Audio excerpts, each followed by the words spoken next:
Radio by local people, your community radio station. This is Sheppey FM. Sheppey Unsigned, live and stripped down, only on Sheppey FM. Your station, your music, your island.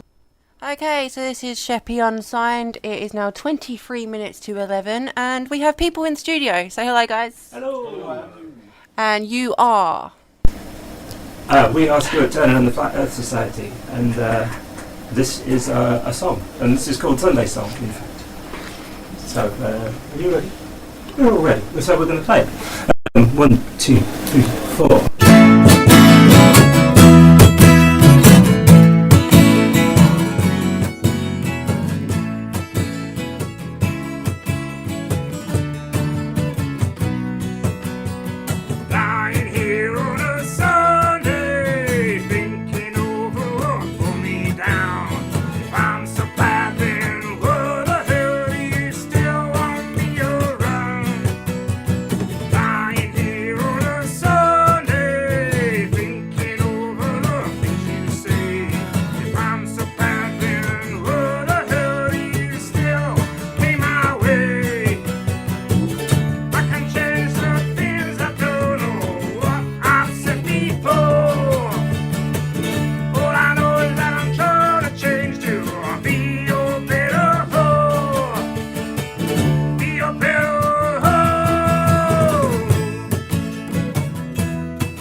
It's just me clapping. It sounds a bit, yeah.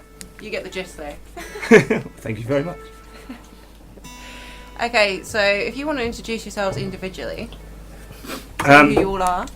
Okay, my name's Stuart. I'm the lead shouting person and rhythm guitar player. Is that the official term, shouty person? Lead shouty person. Songwriter, sometimes. I'm Bob, and I play guitar also, without shouting. I'm Rob, I'm playing drum and mandolin. And sometimes singing. Yeah. I'm Mike, I play drums. And I'm Nick, I play bass. So how did you all meet? What made you want to be a band together? Well, I was sort of doing singer-songwritery type stuff For lack of a better description, it was too blues for singer-songwritery people, and it was too singer-songwritery for the blues people, and it didn't really fit in anywhere, and so it started growing into something else because all the people who liked it wanted to be in a band, and so it sort of grew from that. And we had it's been quite a fluid lineup. None of us were in there at the start. No, so all reserves. yeah, no, that's not true. Nah. But it was just it was the band name was a joke at first because it was just me and this other guitar player called Robbie, and we were the band for a long time. And then we suddenly found it was me, Robbie, and a trumpet player called John, and it was very odd. And then we made this record. We got a guy in to play drums, and suddenly it sounded like a proper band. And suddenly the joke name didn't seem quite as ironic because suddenly there was more than two people, so it seemed more of a society, I guess. Not that anyone actually is a flat earther or anything like that. I was going to say, why flat earth? Well, it's just ironic, really, because it was all kind of... We were trying to get gigs at like specific, genre-specific kind of things. So singer-songwriter gigs. Instead, it was too blues, and the blues people didn't like it because it was too singer-songwritery. And we were just trying to push things forward in our own little way. And yeah, anyway, it was just ironic that we thought we'd have a name that was the opposite of trying to push things forward, and also implied that there were loads of us when there was only two of us.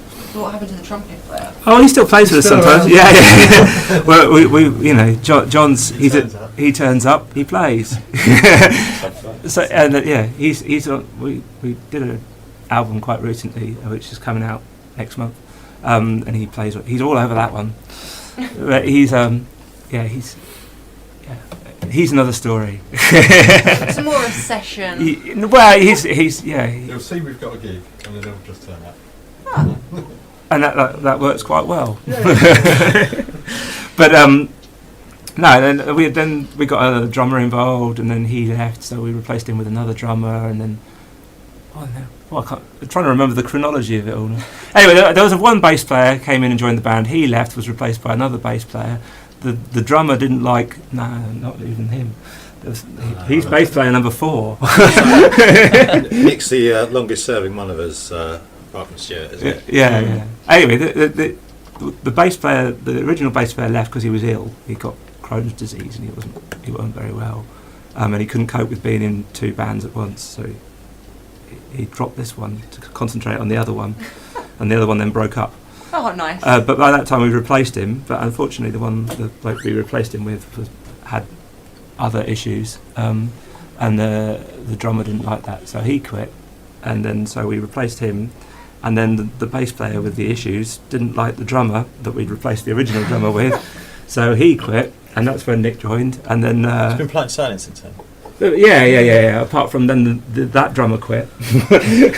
Yeah. And so we got another drummer in. I joined before that drummer quit. Yeah. didn't I? In Sheppey, in Sheerness.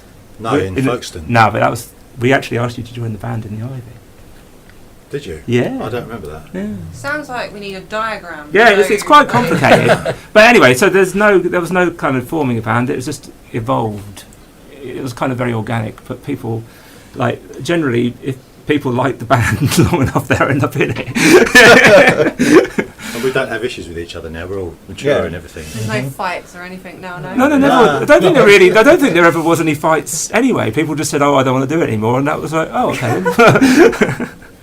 But it's really nice because like Mike's the new boy, I guess. But his first gig with us, he played the Homespun Festival in Medway last year, and it was a packed audience. But against the bar, there was 2 ex-drummers and 2 ex-bass players standing watching us. That's got to be interesting. So The pressure had to be on, surely. well, he didn't seem to. Are you playing Homespun again this year? Yeah, I hope so. Yeah. You haven't been asked yet, have you? No. Bob, the early guitarist, is one of the organisers, so we're certainly hoping to. But We're certainly bearing them in mind. Yeah.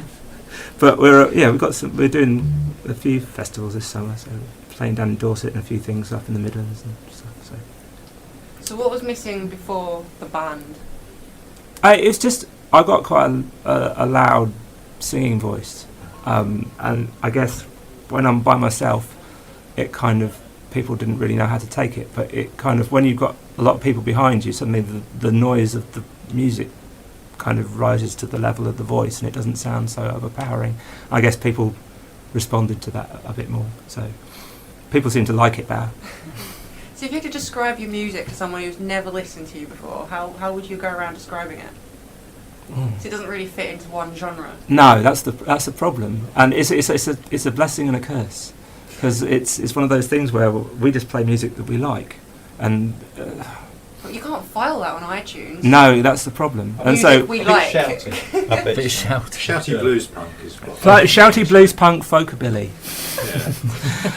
But it's all of those things, and it's a bit indie pop, like, I don't know. It has kind of melodic indie Well, a lot pop, of different styles to yeah, it, all in sometimes. there. Plus, I don't know. It's, and we all sort of like a lot of different music, so we all bring our own different stuff to the table, I guess, and then we try and make it so it's not just a, I don't know, singer-songwriter with a backing band, because it's a proper band, because everyone brings their own stuff to it. Obviously, your name suggests it is. Yeah, but that's because I No. it wasn't like that, because it was I kept saying, can we get rid of that, and everyone keeps saying no. So, but the thing was, I was doing solo gigs, you see, before, and there was about 6, for the benefit of the 6 people who used to come and watch me regularly. We had to keep the name in there and to distinguish between the gigs I was doing by myself and the gigs I was doing with Robbie and John. So it was a kind of, you'd have Stuart Turner and the Flat Earth Society to distinguish between the two, but yeah. So you all in other bands as well? Or is it just this one? Well, so at various points we've all been in multiple things at once, which is Bob Collins used to be in the Dentists, and they've done various sort of reunion things. Yeah, recorded our first album in Sheerness just over there in 1985. Back in the day. And now you have to sign a disclaimer to say your mum knows where you are. But also Bob's got his own band called Bob Collins and the Bob Collins and the Full Nelson. See, They're they- very much ego-driven. Rob on mandolin and banjo used to be in the Singing Noins, who were wonderful, and has also been in a band called Rasco with Chris, also from Singing Noins, and is in a band with Davey Malone from Hobo Jones and the Junkyard Dogs called Davey Malone and the Longtails. So you're all just swapping musicians around? Yeah, Yeah, like that. Nick over here has been in, like, he does all sorts. He's just a musical tart. He'll if you need a bass or rhythm or lead guitarist in a hurry, who can, Or a PA. or a PA Or an amp. In Anywhere in Medway. Yeah, he'll be there in a shot. He's in a band called Groovy Uncle, who are very well known and In America. certain circles and certain radio stations in America and Radio 2. And Mike's in Broken Banjo, who are a kick-ass 3-piece rock blues trio. Average. I'll say no. I can say arse. Arse isn't really swearing and not a tenor. That's fine. I think arse is acceptable. I've said it 4 times. If I'm not here next week, I'm Yeah. But no, they're they're great, and really they also have a new thing coming out. So if you're anyone listening happens to be in the area of Poco Loco in Chatham on the 20th of February, then you could do worse than pop down and see them make a racket. Mm-hmm. Did you use what? Have any gigs coming up? We've got our album launch coming up quite soon. We just haven't got the date quite yet. Is it not confirmed? Still not yet. You have a venue. We have a venue, and we're just waiting to. We're playing. We're doing the album. We did this album, which we recorded a while back, and it's finally coming out. It's been delayed for all sorts of nonsensy reasons, but it's finally here, and so we're doing the album launch on the LV-21 lightship floating around on the Medway. Well, you don't know when. Sometime in April. Very early April. But so we're trying to hold off from playing local gigs before that in order to focus Probably people's a Friday. focus people's attention. Yeah. It'll be a Friday in early April. There you go. They can't be more specific than that. Well, you could. Yeah. But no. Then we're playing up at we're playing a festival in the Forest of Dean in April, and then we're playing an alternative folk and blues festival in a forest in Dorset, that's quite exciting.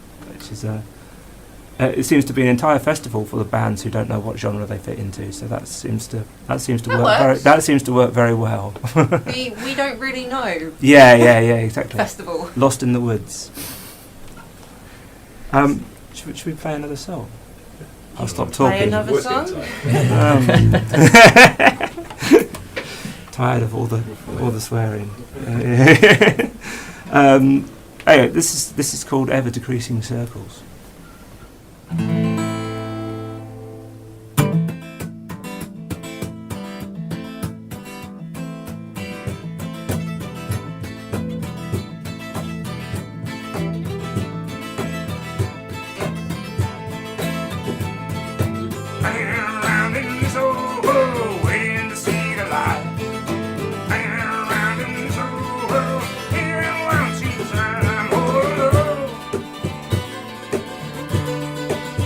Why won't you come around? Hanging around in this old world, feeling one too tight. And trust I realize that things aren't said right now. I'm all alone. Why won't you come around?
I really need to get a sound effect because this isn't working.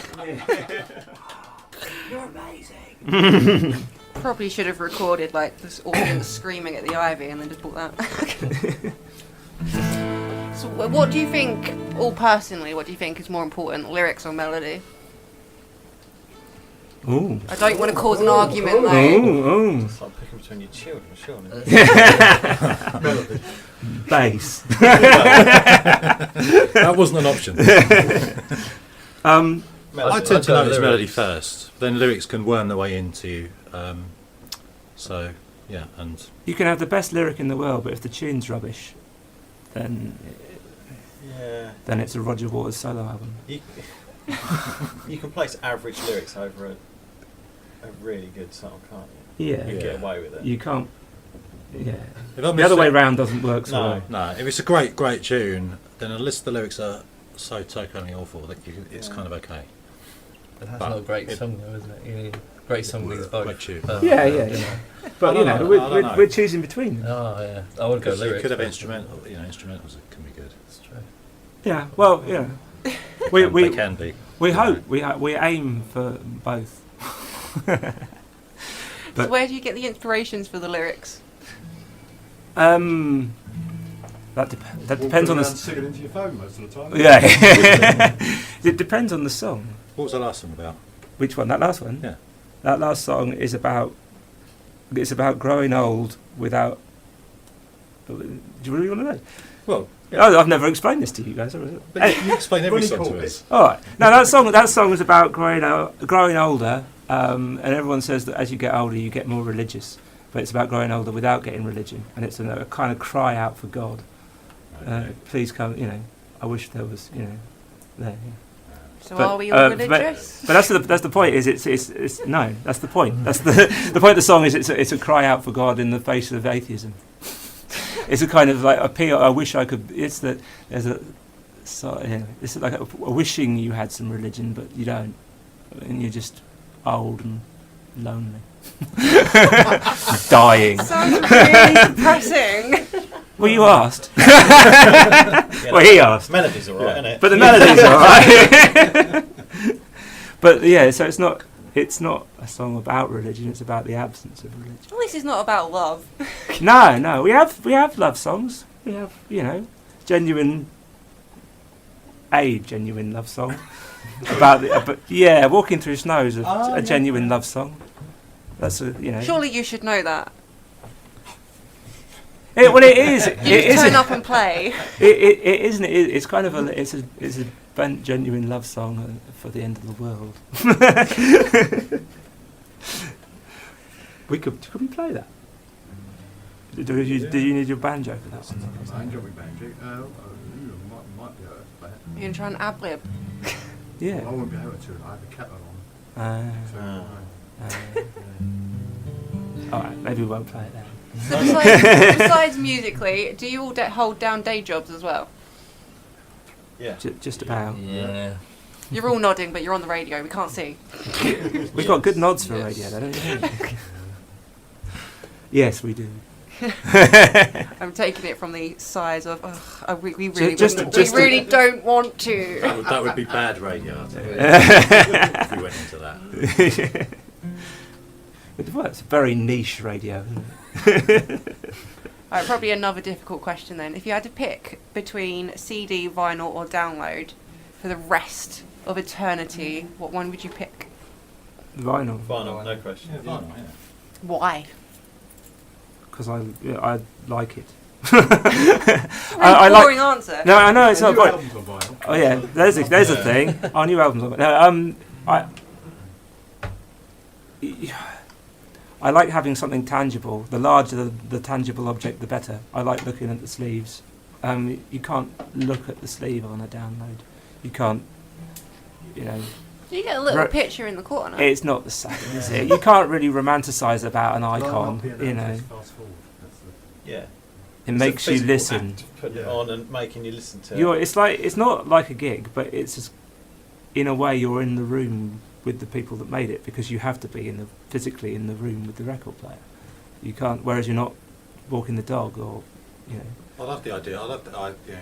Don't get me wrong. I like having mobile I music. loved it. Everything I own on random, but then you think, well, actually, when you go back to records, it's kind of. People have taken a long time to put Yeah, the songs it's in a all certain valuable. order, and You get the little imperfections of vinyl as well. yeah, that can be nice, or it could be horrible. But it keeps you guessing, doesn't it? And you get glitches with digital anything anyway. You can scratch a CD just as easily as a record. Can't play records in the car, which is the only drawback. Not unless you have one of those really, really funky 60s in-car record player Yeah. does.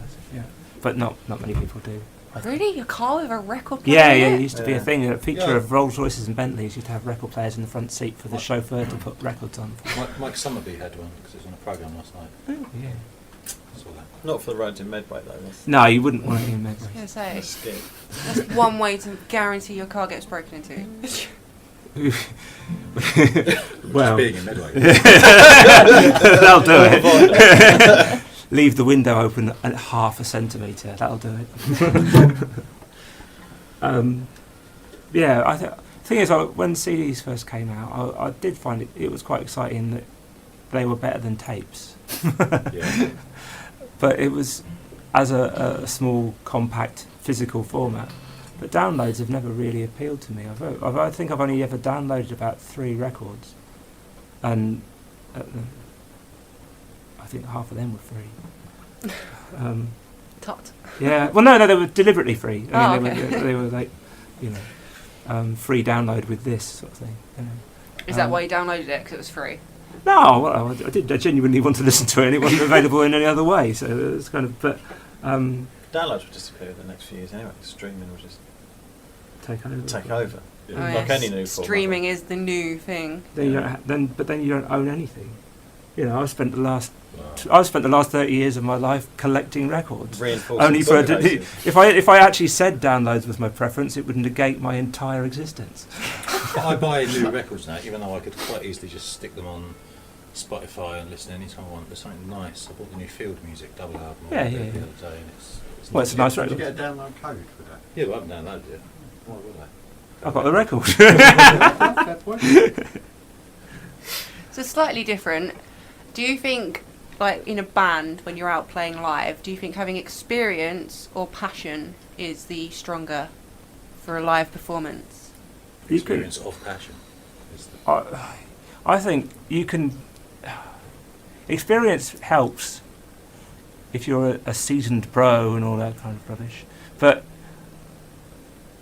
I saw Ray Davis play at the Hot Farm Festival a few years ago, and it was just people were ranting about it online about how wonderful it was to see an actual kink in the flesh. It was dull as dishwater. It was so boring. It was the most dispassionate, flat, note perfect. It was awful, well, in my opinion. But it was everything that his early career wasn't when he was young, and And I think as we as a band are slightly more mature, I guess we tried desperately not to be flat, boring, and note perfect. Well, we try for note perfect, but if it doesn't go quite right, it's not the end of the universe. yeah, there are very few bands that can be absolutely precise and not perfect and have well as energy and passion. Some bands just do it both, and they're very, very good. But if you had to sacrifice a little bit of accuracy. Put more passion in there. Yeah, yeah. I hate if you don't You don't watch a want band you want to with watch no some passion. music. You don't want to watch some. You can listen to the records if you want to, but you always at the same time you do want it to be listenable, not just. So do you all prefer recording or live? Depends on the record. I do love recording. Yeah, I love recording. Yeah, like both, but in different ways. What's the best thing about touring, like live, for a long period of time? You're familiar with everyone you're playing with, like more so than you would be normally. You just so you play together better because you've been around each other for slightly longer.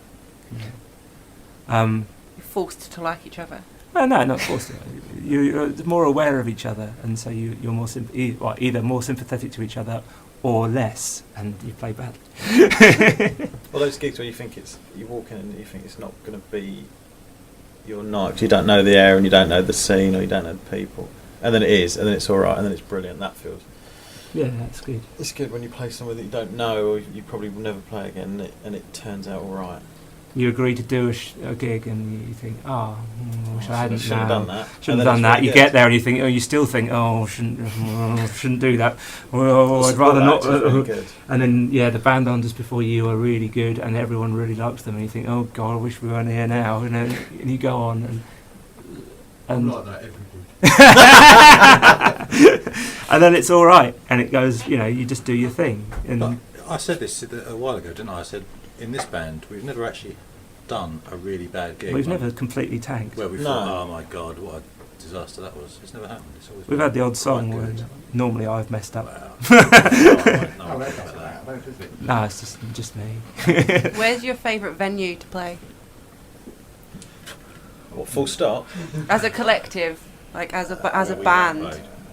Well, the place where we're doing the album launch, LV21, LV, it's yeah, an it's absolutely fantastic place. It's a light ship, it's a light vessel. That was Moored at Gillingham. yeah. I love That's watching other people there. I love playing there. It's just fantastic. that was really. We've played there before, and it was really good. I like. I'm not really a fan of the. Sorry, apologies to the place, but I'm not really a fan of the George Volts in Rochester High Street as a pub. But it has this 14th century wine cellar, and we played a gig in there, and that was really good. Yeah, that's lovely. That was a really nice place to play. And there's places where you feel really at home, and you always get a warm reception. And at the Barge in Gillingham, there's always the sound's always really good, and people are really nice. Really to us. small in there. Well, yeah, and if you feel like you're playing, we pack it out, and it feels like we're playing to a lot more people than we are. But it's really nice. And if you're tall in the barge as well, I find that there's I've often been tall in the bar. Bob, listeners, is midway between 6 and 7 foot. Always the tallest. And when we're on stage in the Barge, his hair kind of brushes the stage lights, and I don't find that so much, but the LV21 is and it's not just wooden; it's like iron, all iron beams. Ceilings, so you have to yeah. be quite careful. yeah, no diving off the stage, and pillars. So you find yourself bending down to play. Yeah, It's got to be an interesting look. yeah. But for the last couple of years, we've got into the habit of, like, if a gig's going well, and towards the end of the gig, myself and Bob tend to just start wandering into the audience. I don't know when it first started happening, but it seems to happen a lot now, and it's quite fun. You've always done it, to be fair. Wander off. Well, it's nice because it involves them more. You could feel like you're trying to break the fourth wall, as it were. Yeah. If he's doing it, I think, well, I'll do that. Next thing you know, there's just the drummer stuck on And cables everywhere. Yeah, and cables tripping over everyone and knocking everyone's drinks over. Everyone likes that. If you had to ask each other one question, what would it be? Oh, Oh, dear. Come on, you're on the spot. Off the top of your heads, what would you ask the person next to you then? What, right I've now? often drunkenly asked Bob what's your favourite Beatles album. We never agreed. Oh, I'm intrigued But now. you don't What's have your one. faivourite Beatles album? Well, they're still arguing over Toya from last week. So Yeah, Rob thinks Toya's better than the Beatles. We don't. they haven't reached consensus on that. But then no one really understands my big country fixation either. So that's fair enough. And I don't know. I can tell you what the last question I have asked everybody. Oh, Yeah. Yeah, I think the last question I asked Mike was, how did your house move go on Saturday? It seemed to go all right, apart from he nearly broke his hand moving a sofa. But that seemed to be all right. And Last question I asked Stuart was, what was that song about? yeah, that was on the radio. I think the last question I asked Rob was, so you found the place all right? Which was quite a stupid question, because he obviously had, because he was standing in front of it. We're quite a difficult place to find, though. This is only the second. If you don't know the area. This is only the Do your second. research, This yeah. is only the second time I've ever been in Sheerness, and whereas everybody else has been here more. And Broken Banjo, Mike's other band, used to play here an awful lot. Stuart got questioned by the police. The last time I was here was to see Broken Banjo play at the Ivy, and I didn't know where it was, and I spent ages wandering around. Oh yeah, how did you find finding the Ivy? Difficult. I found finding the Ivy difficult, and I wandered around for ages. And my girlfriend's in the car, and we were trying to find somewhere to park, and then because I'm wandering around the seafront, and then I got tailed by the police, and I went off into a shop to ask them if they knew where it was. And when I came back, my girlfriend was on with her hands on the roof of the car, being questioned by the police, who thought I was a drug dealer and she was just driving me around. And anyway, yeah. But found the gig eventually, but missed Mike entirely. Have you all been to the Ivy? Yeah, yeah, yeah. No, I don't think No, I've never been. Okay. For I the was ones there that the have, same night. well, for the ones that have been, what do you think of it now being a pie and mash shop? I didn't know it was, but it sounds quite sad. It's a bit I thought it was a great soul-destroying. venue, lovely venue. It was an amazing I venue, wish it had and been now midway. it is a boozer with a pie and mash shop inside. Yeah, we played a gig in the Pie and Mash shop recently. Was that for Mike Jarvis? It was indeed, yeah. I was there. Yeah, it was.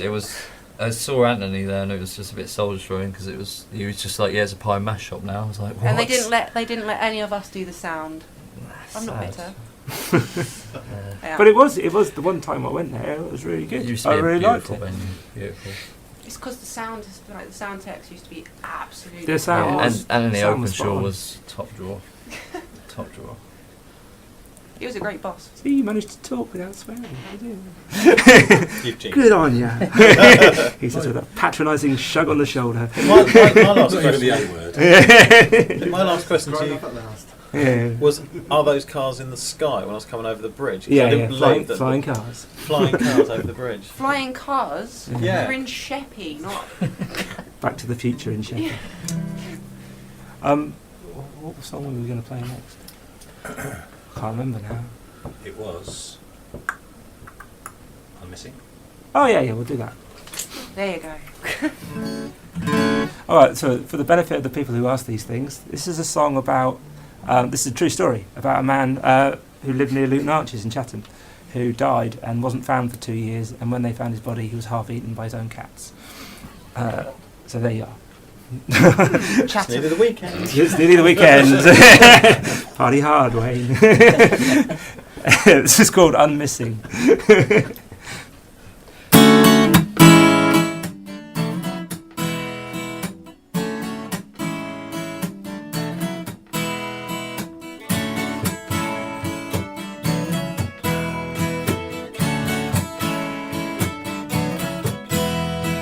Standing here amongst the breakfast things, waiting for the phone to ring. But no one rings and no one calls. It's like I never existed at all. Want somebody coming for me here? I've been gone too long. Want somebody coming for me here? It's all gone too wrong.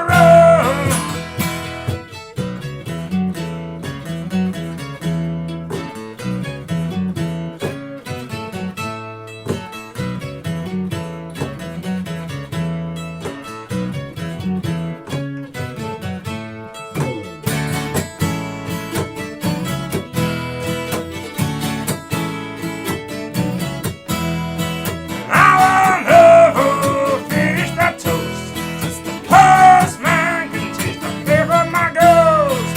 Everyone's missed me, they haven't said yet. It's very little I've yet to regret. Want somebody coming for me here? I've been gone too long. Want somebody coming for me here? It's all gone too wrong.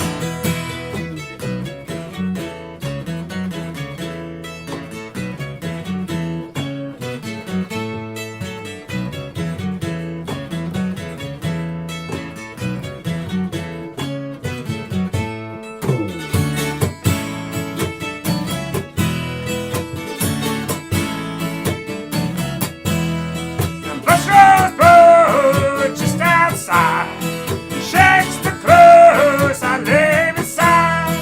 Cats have gone and now they won't be back, and I can hardly blame them. The fruit's turned blood. Want somebody coming for me here? I've been gone too long. Want somebody coming for me here? It's all gone too wrong.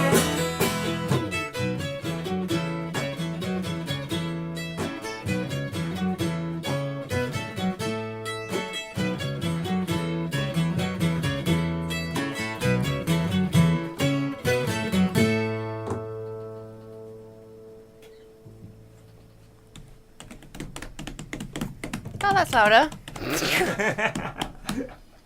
Yes, I will get there. you got any other songs that you wanted to play? Should we play the other one? Should we play the... We're going to do Pendle Pressing. Oh, of course, yes. Yeah. What's that? This one's really got a really interesting story to it. It's quite long. This is a story. This is a song about the Pendle witch trials, sort of, in the, back in whenever it was, the 15th century. I think. There was a legal precedent set whereby the word of young people was believed over older people in a court of law, which interestingly was being discussed in the House of Commons today, about how children shouldn't always be believed necessarily in sex abuse, child rape cases. Which is not. I'm not. This is not in defence of any of that business. It's basically a song about not Police cars, not being dead yet, effectively, yeah, it's if you ever go and pick up kids from a school, I'm digging myself in. But I have children, and if you go and pick up the kids from school, and all the parents are standing around the school gate, and they all look like they're waiting for death. It's like their life is over, and everything is on the children, and everything's on the children. And I have children, and I'm not waiting for death. I'm quite happy to live my life at the same time as having, and the word of children should be heard at the same time as the word of older people, and that's what the song's about. So, and it, clarified that, yeah. Yeah. It's basically in defence of older people, and children and witches in the Middle Ages. Just wanting everyone to be equal. Exactly. There you go. It's called Imagine. Anyway, this is called the Pendle Precedent, and it goes probably like this.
you go. See? Any other songs you wanted to play?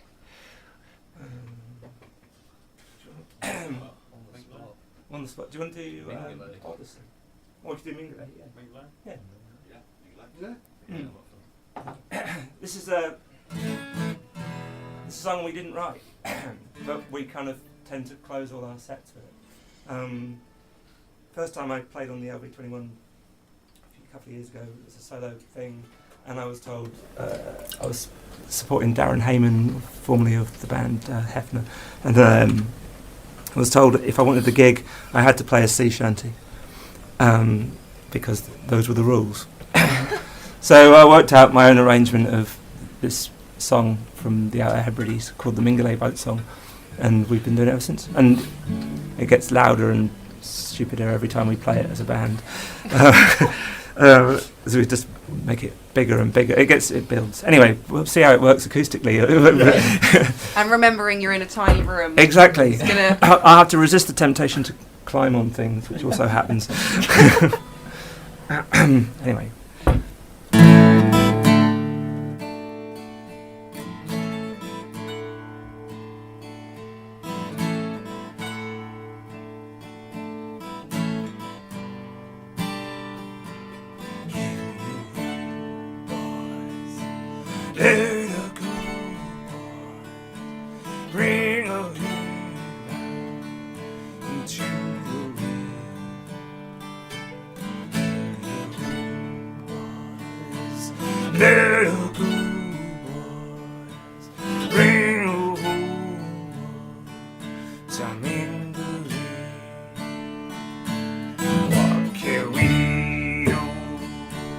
What the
Bring home to mingle. There you go. See what you mean about it getting louder. Yeah. But it doesn't usually get quieter like that. No, I didn't know where to go, really. You can't really end it in a sort of screaming wall of feedback if you are playing an acoustic guitar. No, it's hard to get feedback out of an acoustic. Yeah. Well, thank you all for coming in. No worries. Thank you for having us. And when you know your actual date, let us know. We will be letting everyone in the as we know as soon as we can. That you know. Yeah, exactly. All right, brilliant. Thank you, guys. No problem. Thank you. Hashtag Sheppey Unsigned. The voice of Sheppey matters on Sheppey FM, promoting healthy living, healthy lifestyle, and a healthy island.